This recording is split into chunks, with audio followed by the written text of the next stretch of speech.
Hey everyone, আমি Nabid from Nabid in motion. So সরাসরি আমরা পয়েন্টে আসি। আমরা আগে ভিডিওগুলোতে কি দেখেছি যে ইন্ডিয়ার হাতে কি বলে কেন দুনিয়া 20% এআই ট্যালেন্ট আছে, রাইট?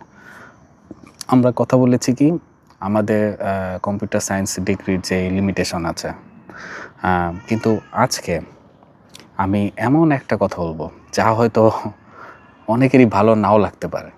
সবাই ভাবে যে ইন্ডিয়া বড় বড় আইআইটি আছে বলেই ওরা আজ কি বলে বিশ্বে কি বলে দাপিয়ে বেড়াচ্ছে, রাইট? কিন্তু আসল যেই রহস্যটা সেটা কিন্তু ডিগ্রিতে না।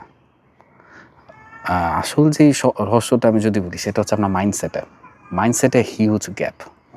ইন্ডিয়া আজ প্রোডাক্ট বানিয়ে তারা কিন্তু পুরো ওয়ার্ল্ড রুল করছে, রাইট? আর আমরা কি করছি এটাও আপনাদের দেখতে হবে। আমরা এখনও অন্যের হয়ে সার্ভিস দিচ্ছি। ওকে, একটা ভালো প্রপার গুগলে জব আসলো, শেষ, গল্প শেষ, এখানে আর আগানো দরকার নেই। এখন আজকের আড্ডায় আমরা কথা বলবো ঠিক কোন তিনটা মাইন্ডসেট গ্যাপের কারণে ইন্ডিয়া আজকে গ্লোবাল লিডার আর বাংলাদেশ এখনও সেই একই ট্র্যাপে ঘুরপাক খাচ্ছে। ওকে, সো আপনি যদি ক্যারিয়ারের বড় কিছু হতে চান বা করতে চান, তাহলে আজকে ভিডিও কিন্তু আপনার জন্য একটা কি বলে একটা ওয়েক আপ কল হিসেবে কাজ করতে পারে। সো বাংলাদেশে আমাদের শেখানো হয় কি, চিন্তা করে দেখেন, বড় কোনো কোম্পানিতে কাজ করো, মাস শেষে মোটা অঙ্কের স্যালারি নাও, লাইফ সেট, বিন্দাস। ওকে, পারলে দেশে না আসলেও হবে, খালি টাকা পাঠাও। ওকে, সো আমরা এটাকে বলি কি সাকসেস। এখন চিন্তা করেন, এটাকে টেকনিক্যাল ভাষায় আমি যদি বলি আর একটু ইন্টারেস্টিংভাবে, এটাকে আমি বলতে পারি সার্ভিস মেন্টালিটি। ওকে, সো আমরা সবসময় অন্যের প্রবলেম সলভ করার জন্য একদম বসে থাকি, sir sir sir sir sir, এই আর কি, এই পর্যন্তই, শুরু শেষ। কিন্তু আপনি যদি ইন্ডিয়ান টেক ইকোসিস্টেমের দিকে তাকান, ওরা গত 10 বছর ধরে একটা জিনিস কিন্তু তারা প্র্যাকটিস করছে, আর সেটা হচ্ছে কি প্রোডাক্ট ওনারশিপ। সো ওরা ভাবে আমি কেন শুধু গুগলে হয়ে কাজ করবো, ওয়াই আমি কেন গুগলের মতো কিছু বানাবো না। ফর এক্সাম্পল, আপনি যদি জোহো, ZOHO, বা আপনি ফ্রেশ ডেস্ক, বা আপনি ওলা, এগুলো যদি আপনার সার্চ দেন, আপনার দেখতে পাবেন এগুলো কিন্তু সব এই মাইন্ডসেটেরই রেজাল্ট বা product, whatever you say. So এত বড় বড় তারা গ্লোবালি লঞ্চ করে ফেললো, বাট আমাদের তেমন কিছু নাই। ওকে, আমরা এখানে নিজের দেশের মধ্যেই আছি। সো যেখানে আমাদের টপ ট্যালেন্টরা ফ্রিল্যান্সিং সাইটে $10 জবেই একদম খুশি, $10, 82 ইউরো, $82, বাহ, এইগুলি 82 টাকা, বাহ, অনেক টাকা, তাই না? $10, $100, $1000, এগুলোতেই আমরা খুশি আওয়ারলি, ঠিক আছে? সেখানে একজন কি ইন্ডিয়ান ইঞ্জিনিয়ার ভাবছে যে কীভাবে একটা সাস প্রোডাক্ট আমরা বানিয়ে ফেলতে পারি। ওকে, দেন কীভাবে আমরা এটাকে গ্লোবাল সাবস্ক্রিপশন মডেল বানাতে পারি। দেন এই যে মেন্টালিটি যে গ্যাপটা, এটা কিন্তু ইন্ডিয়াকে আপনার 20% গ্লোবাল ট্যালেন্টের জায়গায় একদম নিয়ে গেছে। আপনি সিইও দেখেন না কতগুলো ইন্ডিয়ার, গুগল, মাইক্রোসফট, সব জায়গায় বড় বড় কোম্পানিতে দেখবেন সিইও ইন্ডিয়ান। কীভাবে হয়? এমনি এমনিতে হয় না, রাইট? সো ইন্ডিয়াতে একটা খুব পপুলার একটা স্লোগান আছে, সেটা হচ্ছে like go big or go home. Okay, so ওরা যখন কিছু বানায়, ওরা শুধু ইন্ডিয়ার জন্য বানায় না, ওরা গ্লোবাল স্কেলের কথা আর কি ভেবে চিন্তেই বানায়। ওকে, আর ওদের ইঞ্জিনিয়াররা যখন ইউনিভার্সিটি থেকে বের হয়, ওরা কিন্তু অলরেডি জানে যে তাদের বানানো সিস্টেম কয়েক মিলিয়ন ইউজার আরামসে হ্যান্ডেল করতে হবে। আর আমাদের দেশে কী হয় চিন্তা করেন, আমরা যখন কম্পিউটার সায়েন্স পড়ি, আমাদের শেখানো হয় জাস্ট কোড রান করা। আমরা স্কেল দিয়ে ভাবি না, এইসব নিয়ে আমাদের সিস্টেম ডিজাইন তেমন একটা আলাপ হয় না।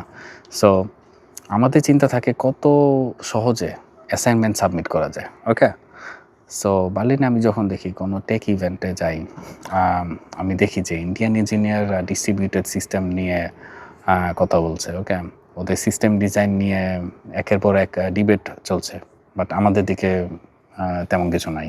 ওকে, সো আমরা এখনও ল্যাঙ্গুয়েজ নিয়েই পড়ে আছি, কোনো মতে পাস করতে পারলেই বাঁচি, এই টাইপের মেন্টালিটি। সো ফর এক্সাম্পল, ভাই কোনটা ভালো, পাইথন নাকি জাভাস্ক্রিপ্ট? হ্যাঁ, ভাষা কিন্তু কোনো ম্যাটারই না এখানে। যদি আপনার স্কেলিং মেন্টালিটি না থাকে, এটা আসলে it's not gonna help you at all. So আগের ভিডিওতে আমি ডেটা প্রাইভেসি নিয়ে বলেছিলাম, রাইট? ইন্ডিয়া আজ নিজেদের এআই মডেল বানাচ্ছে, বাট কেন? কারণ তারা কিন্তু বুঝে গিয়েছে যে ডেটা হলো 2030 সালের currency, data is the new oil, okay? আর ওরা চায় না তাদের সব ডেটা শুধু আমেরিকার কাছেই থাকুক, কেউ চায় না। আমরা হয়তো চাই, এখন আমরা তো অলস, আমরা এইসব নিয়ে চিন্তা করি না যে কী করা যায়, ওকে? সো আমরা বাংলাদেশে এআই হাব হওয়া স্বপ্ন ঠিকই দেখছি, কিন্তু আমরা এখনও অন্যের এপিআই এর উপর নির্ভরশীল, ওকে? আমরা যদি নিজেদের মাইন্ডসেট চেঞ্জ করে লেটস সে প্রোডাক্ট ইঞ্জিনিয়ারিংয়ে ফোকাস না করি, অথবা কী বলে, তাহলে কিন্তু আসলে আমরা আজীবন অন্যদের এই সস্তা লেবার হয়ে থাকবো। গার্মেন্টস ইন্ডাস্ট্রি যেরকম আমরা চিপ লেবার, এমন না যে আমরা খুব ভালো কাপড় বানাই, আমরা জাস্ট কমে কাজ করি, এইখানেও একই অবস্থা হচ্ছে, ওকে? সো ইন্ডিয়া তাদের গ্র্যাজুয়েটদের শেখায় কীভাবে সলিউশন আর্কিটেক্ট হতে হয়, আর আমাদের ডিগ্রি আমাদের শেখায় কীভাবে ভালো কোড রাইটার হতে হয়। আকাশ পাতাল পার্থক্য। আর এই গ্যাপটা পূরণ করে কিন্তু এখন আমি কি বলবো, এটা একদম পুরা মাস্ট। স্পেশালি এআই এসে গিয়েছে এখন ভাই এটা সময় দেবে। এখন যদি এগুলোতে ফোকাস না হয়, সরকার যদি এগুলোতে ফোকাস না করে, তাহলে কিন্তু বড় একটা বিপদ এসে যাবে সামনে। সো এই আর কি, একটাই কথা বলবো আমি ভিডিও শেষ করার আগে, যে stop being a passenger. Like নিজে ক্যারিয়ারের ড্রাইভিং সিটে আপনাকে বসতে হবে, শুধু ডিগ্রি না, গ্লোবাল সিস্টেমের আর্কিটেকচারটা আপনার শেখা লাগবে, কীভাবে কাজ করে। আপনি প্রফিটের কথা চিন্তা না করে আপনাদেরকে চিন্তা হবে প্রোডাক্টের ব্যাপারে। শুধু মাস শেষে স্যালারি না ভেবে এমন কিছু আপনারা বানানোর চেষ্টা করেন যা মানুষের ব্যবহার করবে, এবং ছোট কোনো প্রবলেমে সলিউশন বানাতে পারে, এরকম কিছু, ওকে? দেন যারা বেস্ট অফ দ্য বেস্ট আছে তাদের থেকে শেখার চেষ্টা করেন, ওকে? লাইক ইন্ডিয়া আমাদের কিন্তু শত্রু না, ওকে? টেক ওয়ার্ল্ডে ওরা আমাদের জন্য একটা কিন্তু চমৎকার লার্নিং এক্সাম্পল। সো ওদের নেটওয়ার্কিং এবং কি বলে কমিউনিটি পাওয়ার থেকে আমাদের কিন্তু অনেক কিছু শেখা আছে, যেটা আমাদের শেখা উচিত। সো আমি আপনাদেরকে একটা কথাই বলবো, যে বাংলাদেশের ট্যালেন্ট ইন্ডিয়ার থেকে কম না, কিন্তু ট্যালেন্ট আছে, বাট রাইট চ্যানেলে যেতে পারছে না, ওকে?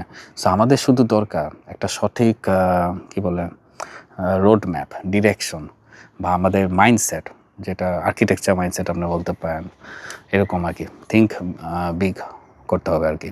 সো আপনাদের কী মনে হয়, আপনারাও জানতে পারেন। আমাদের মেন্টালিটি চেঞ্জ করার সময় কি এখন, নাকি আরও আমরা বসে থাকবো? কী মনে হয় আপনাদের? সো আপনারা আপনাদের বক্তব্য জানাতে পারেন। এই বলে আজকে ভিডিও শেষ করছি, আর দেখা হবে অন্য একটা ভিডিওতে। Tata, bye bye.